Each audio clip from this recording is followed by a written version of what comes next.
et c'est avec Thierry Guerrier. Bonjour Thierry. Bonjour Cécile. Bonjour Thierry. Vous voulez parler de la campagne des législatives. Je rappelle que c'est les 12 et 19 juin prochains. Et vous dites qu'il y a une campagne fantôme du gouvernement. Alors, campagne fantôme, je force un peu le trait, mais tout de même, je crois qu'à 9 jours du premier tour de ces législatives qui vont être déterminantes pour le nouveau quinquennat Macron, on peut se demander où est passé le gouvernement, à commencer par sa chef, la première ministre Elisabeth Borne. À part Bruno Le Maire, qui essaye de valoriser dans les médias son bilan économique à Bercy, Gérald Darmanin est empêtré dans l'affaire du Stade de France.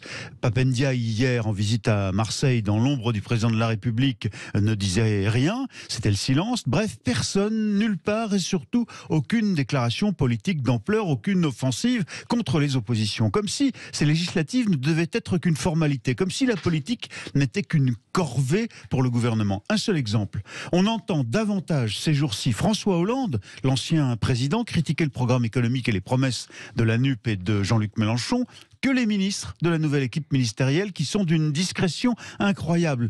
Disons-le tout net, ce gouvernement ne fait pas campagne. Et pourtant, on a vu plusieurs fois la première ministre faire sa campagne dans le Calvados, par exemple. Ah oui, bien sûr, les chaînes de télévision ont montré Elisabeth Borne au contact des électeurs de la circonscription qu'elle brigue en Normandie. Mais où est la chef de guerre politique à la tête des troupes de la Macronie face aux oppositions? Combien de fois s'en est-elle prise à Mélenchon, Le Pen et autres Wauquiez?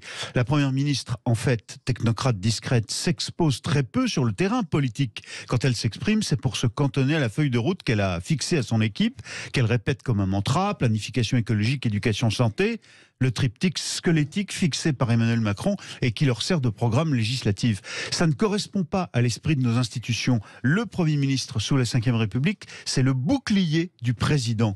Un autre exemple, dans l'affaire du ratage du fiasco du Stade de France, Elisabeth Borne n'a pas vraiment défendu son ministre de l'Intérieur, Gérald Darmanin.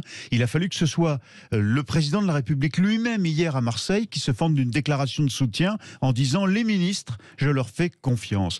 Elisabeth Borne, femme de dossier compétente, réputée comme telle, doit vite accélérer sa mue et s'imposer aussi en personnage politique. Thierry Guerrier, vous venez de citer le président de la République, donc il menait bien campagne hier à Marseille. Alors, non ? Il était dans le fief de Jean-Luc Mélenchon, en effet, c'est tout un symbole pour aller parler école du futur, et accompagné, il était de son nouveau ministre emblématique de l'éducation, Pape Ndiaye. Ça, oui, on peut dire, Patrick, que c'est faire de la politique, aller porter le fer sur les terres mêmes de son principal adversaire. Emmanuel Macron, discret jusque-là, a compris qu'à vouloir reproduire la non-campagne du premier tour de la présidentielle, à vouloir enjamber à nouveau ces législatives, il prenait le très gros risque de se voir privé d'une majorité suffisante à l'Assemblée pour mener ses réformes après les élections. Il est donc rentré dans l'arène. Ce n'était peut-être pas à lui de le faire, là encore, la Ve République, mais les sondages favorables à la NUP, la coalition Mélenchon, ne lui laissaient plus le choix.